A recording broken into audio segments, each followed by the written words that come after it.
Ladies and gentlemen, welcome to the TLDM podcast. I am your host, Alan Linick, and across from me is the other host, Tyler Samples. We are two DMs who share a world and DM for each other within that world, and sometimes we DM together at the same time. But right now, we are going to have a chat. It's been a while. Space heater chat. A little space heater chat. It's been a while since we've recorded, aside from our previous two episodes, which were a live play of the Western campaign that Tyler ran, which was super fun, and you can catch if you haven't already. But we do have some brief recapping to do as a result of not having recorded a regular episode in a while. Yeah, let's jump into Western just since that's what people have heard most recently, and we can, I think, wrap that up pretty quickly. Great. Feel free to jump in, Alan. All right. But I believe, in short, it was Alan, as Srad, hired a team of mercenaries,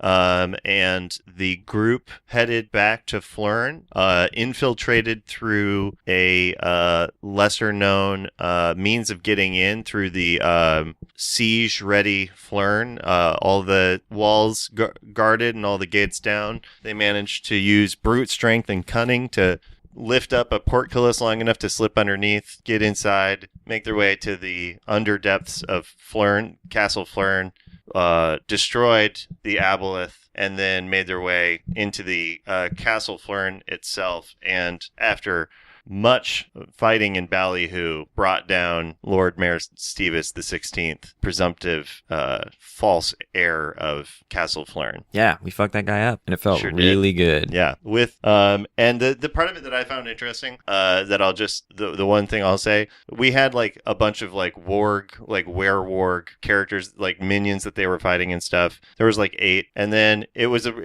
I did a lot of like rule of cool adjudications for it because we were aware of a time limit, but also it was just really fun because it ended up that like Matt, our lizard person, climbed up a wall and shot Scorching Ray at the chandelier that was above, and so it was like, that's so cool, go ahead and squish half the guys. And I really don't think that it took away from anything to suddenly have the playing field like mostly wiped out. Like, it just reinforced for me, there's so many people online and people who play that are as DMs who are like really slavishly adhere to their HP of their villains and the number of villains and everything. And I think like make people feel like they're in a big fight, but numerically it actually doesn't matter at all. Like, numerically, if you're doing more than like 4 or 5 rounds, it starts to feel like a slog. So like, reward shortcuts, just don't make it feel like an unearned shortcut.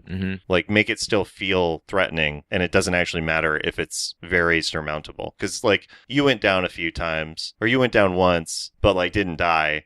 Everybody felt like, oh shit, we could die, and then you got the upper hand and managed to save the day, and then that was it. But I don't think anybody felt like, oh, that was easy, but also it wasn't frustrating like, it wasn't a grind either. It didn't feel like that from my perspective. I don't know from yours. No, it was good.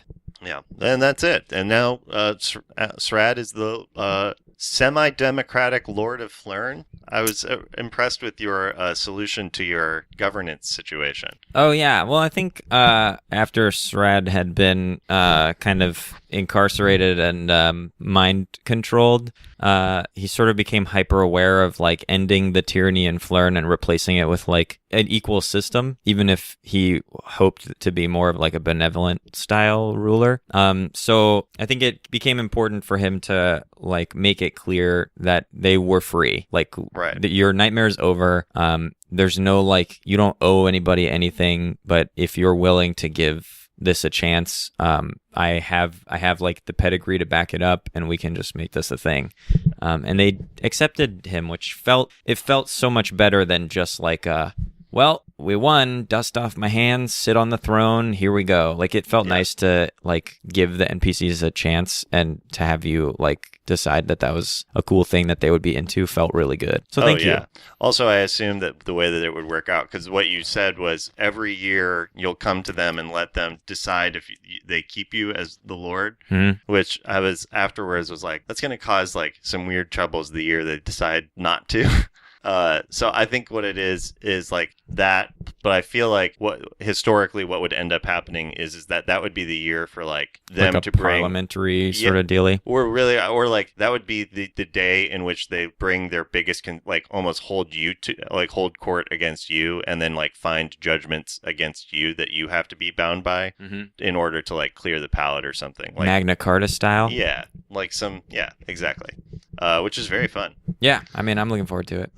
Yeah, if Srad even lasts that long, we'll see. I mean, Srad better appoint an heir. I mean, we got a foretelling that he was going to die a weird, gruesome death. Well, we did set 100 years into the future. We were flash cutting between the events as they were happening and the dramatic retelling of the events, which was actually a really cool device that I might steal and use all the time. It was really fun. Like, you did it one time as like almost like a throwaway joke, but we at the table, we just loved it so much we kept making you do it. It was fun to be like, and then we cut forward 100 years to the dramatic retelling, and in this version, and heightening everything. Yeah, and like all the stuff that was like hard and shitty, where like we were covered in like shit water and like bleeding and hurting or whatever. Like in the movie version, we like emerge from this like waterfall riding the dead body of this thing as it crashes into the ground. Yeah, that was pretty fun. It was cool to like see the Hollywood version of our stumblings. Yeah.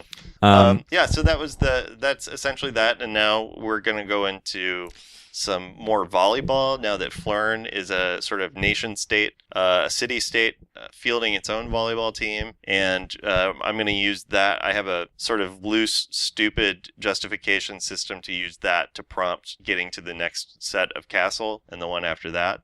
So, that's where the Western campaign is. We basically wrapped up a small arc. Yep.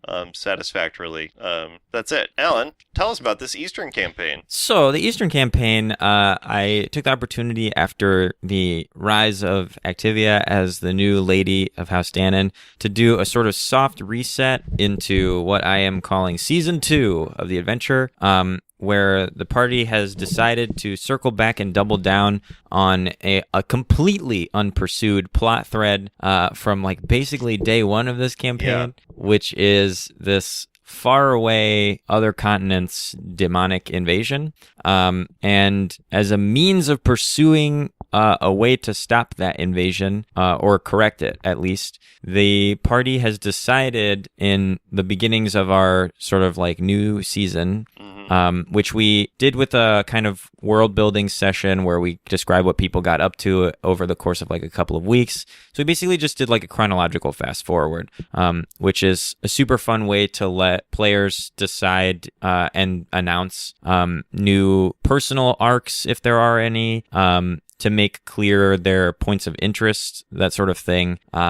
And also we used it as an opportunity to build a bunch of characters and kind of rebuild the world a little bit, flesh it out, which was super fun. But the party has decided to make a deal with a devil. A mysterious and powerful fiend named Nyktos has offered the party a contract to help them, or at least to enable them to stop this demon invasion, and a lot of that session was really just negotiating the terms of the contract back and forth in character. I wrote a 3-page situation in legalese based loosely on a similar concept done by Matt Mercer in an episode of Critical Role. And that was a lot of, like, over half that session was, like, talking to this devil and working out the terms and ultimately signing it. But I'm curious, I'll post both versions, the Mercer original and the one I made, as fun links in the description of this episode for you if you're interested in them. But I'm curious how that felt, because we kind of had a couple of sessions back to back here that were real, like, in character talky situations. Yeah, and then today we kind of finished that up and then hit the road. Right. I mean, I had fun. I'm trying to order my thoughts. One thing I've noticed today, and because we just finished a game not 10 minutes ago, today and last week, that I would offer as something to be aware of as a DM, that I've noticed that has happened both times, at least with our group, is the amount of open-endedness with the world interaction, I think, is creating some choice paralysis in some respects, because like both this week and last week we will like putter around not doing anything until present. Our group seems to be very much a reactive group in terms of like you give us options and then we will react to those options. But when it's like, cool, so what do you guys do? It seems like we really don't do anything. Like we don't take any steps towards anything, because it feels like people are waiting to be told what our important ones are. So that felt a little, so like the last session we played, for me it was a little frustrating just because it took us so long to get to the contract. I think like we played for probably like 2.5 hours, and I think the first hour and a half was literally us like for me it was like, it was clear like, well, that's the next important thing for us to do. But rather than like us just getting to it, it was kind of waiting for us as characters to say like, well, let's go do this. But like not all of our players have that much investment in the world, so it was a lot of like waiting for that. I think there was a moment where for me watching it was clear of like, oh, we're never on our own going to get to the contract negotiations. Yeah, there was a point where I was like, hey, that's the one thing that was I gently reminded everyone, because I felt that too, where I was like, it feels kind of like I had assumed from the week before that would be like one of the first things that we did. Same. But then it seemed like we were doing other stuff, and it feels weird as a DM sometimes to be like, well, let me interrupt the thing that you're already doing to remind you that like hours ago in game time you had already decided to do this thing. You know what I mean? Yeah, so because for me I was like, I said a few times like, well, let's get to the contract stuff, but I was like, I don't want to, like, as a fellow player, I can't be like, no, we stopped doing, like, you know, I feel a little bit constrained in terms of that, because I also am not interested in doing it where the like active role playing that I'm the only one participating in, which is what it sometimes feels like, is like I'm the only one paying attention to world events outside of my own character's history. And it was, so I was thinking about it and I was like, this actually feels like a useful thing of like, sometimes it is nice for the DM to be like, en media res, like, to be like, okay, you're at the contract negotiations and like picking up there, as opposed to the like sort of like the extreme version of it is like, okay, so it's morning, you have contract negotiations, what do you have for breakfast? Is the sort of the open-endedness that like I think veteran role players are good at knowing how to navigate, to use that to heighten tension and find things. But our group is more people who are like, so it's like, what? So it was, I think, more of like, so you have this contract negotiation scheduled for today. What do you guys do? And it was like, great, I go and look for shoes. And then it was like, okay, cool. And then people are like, I want to buy Crocs. And it was like, great. Why? Because I like shoes. So it was like very like, it's not building towards a purpose. It's just being like, if you say I can do anything, I'll do anything. Which is fun, but at some point it's like, what are we doing? Like, what about this is more interesting than us just all hanging out and like talking as ourselves, you know? I see. Because at that point it's like something. So looking for something you could do in game that you couldn't just like make them up at like a brunch table. Right, exactly. Where it's like, we can do bits about shoes. That's super fun. We can do bits about clothes, but we already do bits about clothes. Or like, if we want to do bits about reality TV, we can actually just set down our character sheets and like talk about that for a while, which we've done before. Like we've had other games where we've been like, cool, we're just going to actually play a real board game instead of playing D&D today. And I don't think that's I think that's people's engagement with the game not being engaging enough. But so it was an interesting thing for me. Like today was one where I was like, we got to a really cool point. We got to this like fucked up circus and like shit's going weird, and it took us so long to get there. And it was like, this is the closest to like my like frustration thing, but it's not directed at you as a DM. It's directed at like our party as a group. Is like, what are we actively doing, as opposed to just like derailing, like where it's like, if the fun of it is just derailing things that Alan says and like throwing him off, then we should just be doing like improv scenes versus a like role playing game. I don't know if that makes sense. No, it does. or it tracks? It tracks. It does track. And it's something I feel like sometimes from the DM side of it where I'm like, well, like I'm very obviously super amenable to like, if that's the game we want to play today, then yeah, fuck, like whatever. I'll follow that, you know? But then on the other side of the board, question mark, whatever that terminology is supposed to be. Coin? Flip, yeah. The other face of that same coin is like, well, I'm also trying to like offer something like you're saying that we couldn't do in another format, or like couldn't as easily do in another format, right? To like generate this like fun storytelling adventure together. Because like to get back to your question, the contract stuff was super fun because it was very interesting in-world stuff. And at that point, really, it was only me and Ian who are the two people who've paid the most attention to stuff in the world. Mm-hmm. So we actually could interact with it. And there was only two of us, so there's a lot more focus to it. When we get into like groups of 3 or 4, it always feels like then it becomes like it's just much more diffuse in terms of like focusing on anything, except for the few times, like the most fun I've had has been when we went to the Feywild, because you kept introducing stuff to us that it was like, here's this, so it wasn't a railroad, but it was like, well, you need to do things for this to change. And like at the start of this is what I'm discovering in like season 2 was at the start we were in like a fairly like good place, and then discovering like that everybody's like, cool, I actually have no desire to adventure. It was like sort of what like the conclusion was from everybody, and it was like, great, this is weird now. This is very weird to be playing this then. If like nobody cares about changing the status quo at all, we're no longer playing story. We're just playing like, I don't even know. Like, Oh, damn. I didn't know that you felt this way at all. Well, now you do. Yeah, I do now. I don't think that it's not a criticism of you. It's more a suggestion. I think constructively, I think because we have a lot of people who are new to this and who aren't like nerds, like who've been inundated with RPG style or fantasy games or storytelling.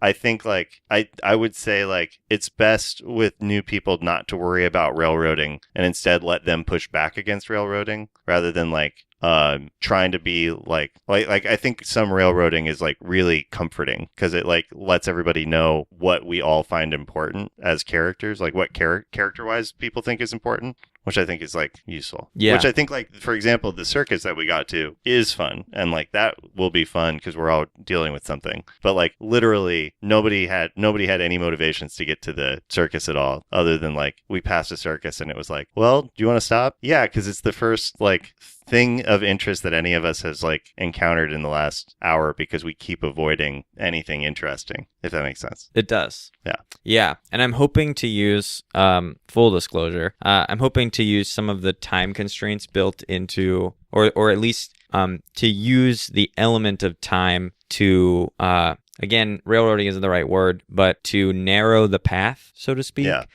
Because, and I think we mentioned this in previous episodes too, is I have noticed that this particular group that I run is like, the world is so open and everyone is obviously like everyone's just fun and hilarious. So everyone's natural tendency is to like, well, hey, look at this thing. This is funny, right? And everyone goes, yeah, this is funny. And then someone else goes, hey, look at that over there. That's funny too, right? And then we all go, yeah, that is. But then nothing really actually happens.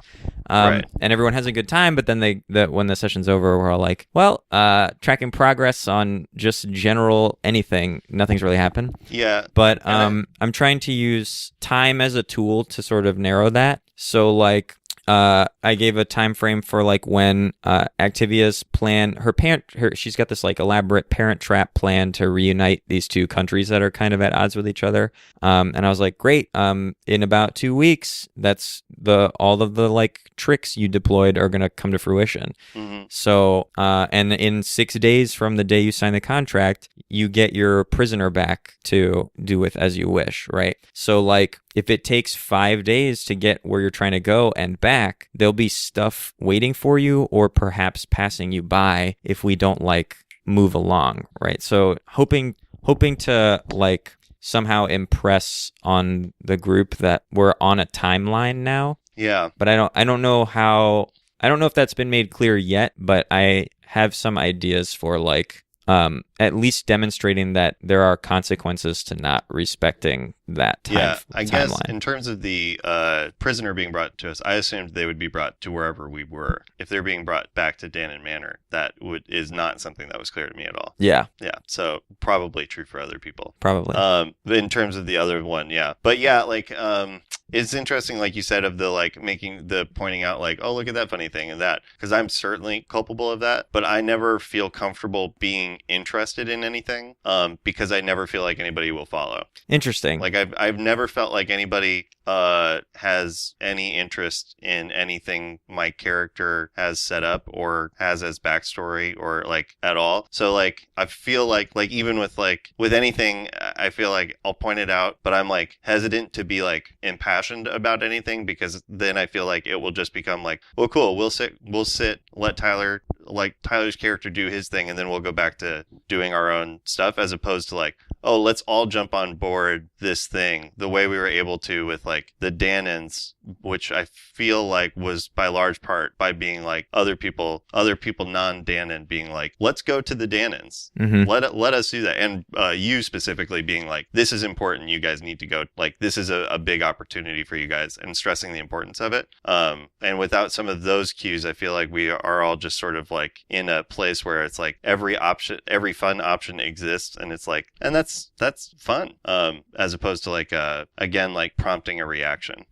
Yeah, I mean, I'll do my best. I'll just do like, I think, yeah, the group definitely benefits from being shown a path, like having a clear road to go down. And I think what you've done that is cool, that I really like, that you do really well, is you present multiple path options. You'll be like, you could go to the Dannons, you could go to this other place, you could go to this thing. These are the three important, like the three things that you guys could do right now, and letting us pick. And that feels more enabling than being like, cool, what do you guys want to do? Right. Because that just then becomes like, well, there isn't really an us. There's just like all of our different characters, but we're not like bound by anything other than like convenience and proximity. So we don't necessarily have like a goal that we're all pursuing. We have goals, some of us are. So like when it is multiple paths versus like railroading, which would just be like, well, you can't, this is the only thing that you guys can do, and you can't make any changes to it. Yeah. But when you do you can't go to that town because as soon as you try, they close the gates. Right. Or like whatever. Yeah. Right. That would suck. But if I did that, they would spend hours trying to get into this town, which would be very fun. Yeah. Yeah, that is absolutely true. I think like when you present clear paths, people seem to be savvier to it. Yeah, I'm trying to make that happen. Yeah. So like with the 4 locations that you guys got to choose from today, I tried to make it clear like, hey, look, there's a road leading right from, you know what I mean? Like there's visual cues involved and stuff. What? And I think the one thing I would suggest towards that is making clear, sort of a little metagamey, what the adventure will be. So like this one, like here, it's in the desert, and it's rumored there's there's this kind of sort of setting up like what kind of adventure you'd be getting based on each one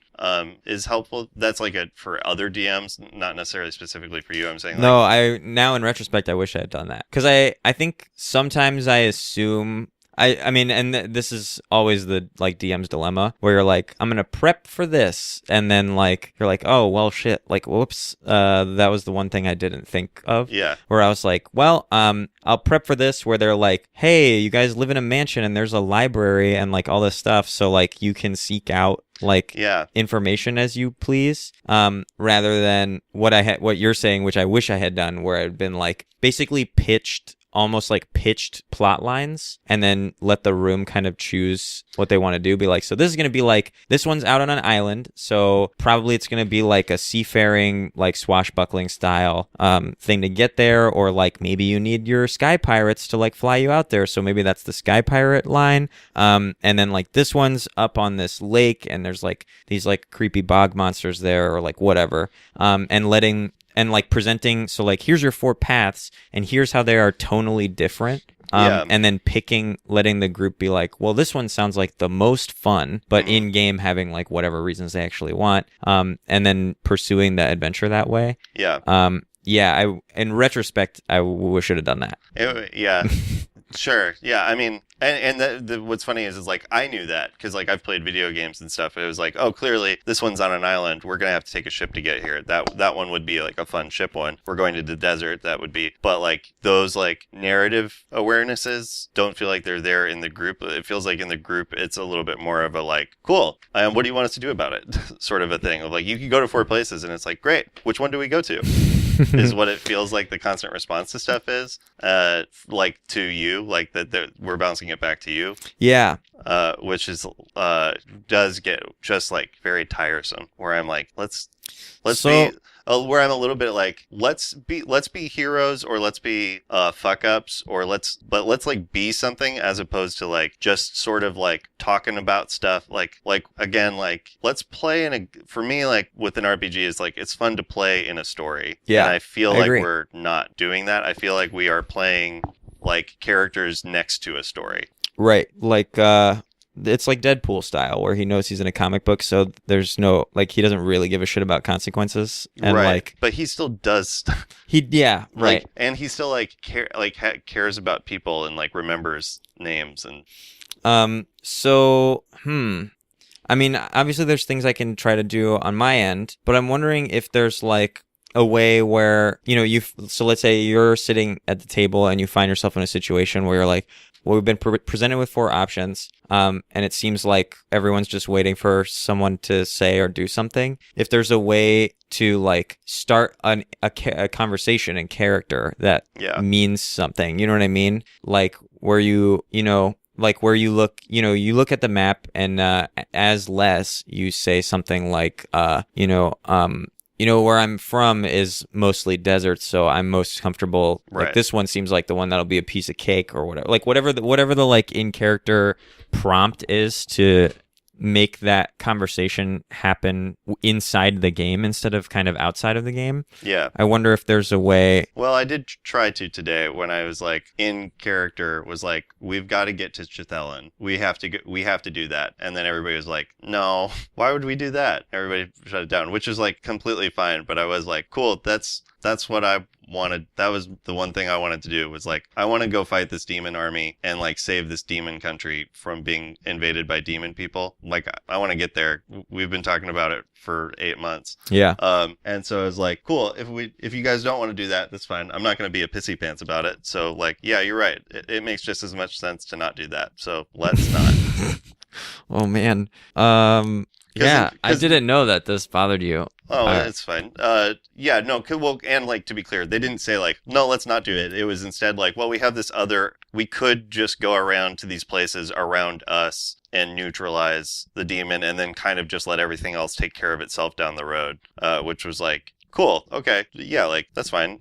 Like that, those are also adventures. So really, ultimately, I'm more in favor of us doing something rather than presenting like a tertiary option. Which I was like, yeah, I should have just been like gung ho about one of the options that were already presented to us. Yeah. No, I mean, I totally, trust me, I get exactly what you're saying. Yeah, I think it just is something that I'm still kind of learning how to like toe the line between not forcing everybody into like a hole. Right. But also keeping it tight enough that things actually happen. Because I do there we run the full gamut of like the spectrum of D&D players in our group. Right. Where like we have people who are really just here to goof around. And that's great. And then we have people who are like here to live the story or like see what happened, like tell a thing and like be a part of a thing, which is also great. And then we have like every other, somehow in like 4 people, we have like all of the possible things. Yeah, right. So trying to like find a way to balance that is still something I'm very much it's like so actively hard. working on. It is fucking hard. Yeah. I'm trying, and especially now that I know that bugs you, is like that's something that I'll work on. Well, I think what it is in some degree is it's like I have no problem playing with people who like want to goof around. I do have a problem when people who just want to goof around can't see that other people want to play other ways. Because like I can always default to like goof around play, but I've never experienced anybody default the other way. Like rarely does somebody who just wants to goof around like be like, all right, I'll be a good sport and also dive into the story of this. Like they usually pull everybody to them as opposed to like intermingling styles, which is just a thing that always feels weird to me because it's because I feel like similarly then you as a DM, you're in the position where you're a little bit held hostage by those people's attention span, because as soon as you feel them losing interest, that makes the game feel weird. So you have to like go back to them to kind of give them a fix of focus. But so then they get a lot of focus in the game. And I've had this with a player before where it was like shit, it turns out I'm spending 80% of the game giving you carrots to keep you invested enough that I can get everybody else on track and keep them focused. Who was it? His name started with a B. Oh, okay. It was a different game. And I wasn't expecting you to answer. His last name is like a famous scientist. Yeah. And that is really hard because eventually the other people in the game, like Jeff, who we currently play with, was like, I won't play with them anymore. Like, I don't want to come to the games. Like, if we play again, I don't want him there because it's just too hard to do anything around that person. Because all we do is focus on him because he's the one that he's the one that's most apt to bail attention wise. Right. And then sometimes I was successful in like being like, I'm not going to give you focus. You have to like, I wasn't that successful. I just realized, but like, I feel like you have to try to get to a point where you're like, you have to meet in the middle also to like that player. But like, that's so hard because the player's not used to it and didn't necessarily sign up for that in the case of this player I had. And so it was just like, cool, we just have to let the game die and then come back a year later and start a new game. And like, it's convenient that they moved in the interim. Yeah. Yeah. I mean, that is convenient. Yeah. But on my end, like now knowing that this is like something that's inhibiting you from enjoying the game to its fullest potential, like that's something that I can like work to I mean, I can't promise to like make it perfect, obviously, but it's something I can work to shift the balance on so that it doesn't feel as out of your hands, or like out of reach, maybe is a better way of putting it. Because I've just been sort of operating under the assumption that without like getting direct feedback from people. So here's the fun one: get direct feedback from people. Because without getting direct feedback from people, you just kind of have to assume from the DM side of the screen sometimes that the game people are playing is the game that they want. And that isn't always the case. So that's like, I can definitely work on trying to make the sessions feel like they are doing something or headed towards something first, and then knowing that the group that we have is going to find a way to make it goofy and fun along the way, no matter what. Yeah, and I think that this is like specifically having a little bit more experience DMing specifically improvisers and like people who consider themselves to be very funny. One thing that I've discovered is like with our game that I am DMing is that I'm usually like, if 20 minutes have gone by and we're still not anywhere from where we are, I'll just be like, cool. A week goes by and we'll just be like, great, we're moving forward, because like, and it seems to be helpful to clear, like to demarcate, like, cool, we did bits, now we're going to drop in and we'll do bits when we're like, quote unquote, on the road and stuff like that. Just because otherwise, specifically funny people will like endlessly get funny in finger quotations, by the way, for those listening. We will endlessly get up our own butts over like chasing bits. Like, I mean, and in terms of our Western campaign, it's like literally up butts. Like that's where we're at. Yeah, we get up butts all the time.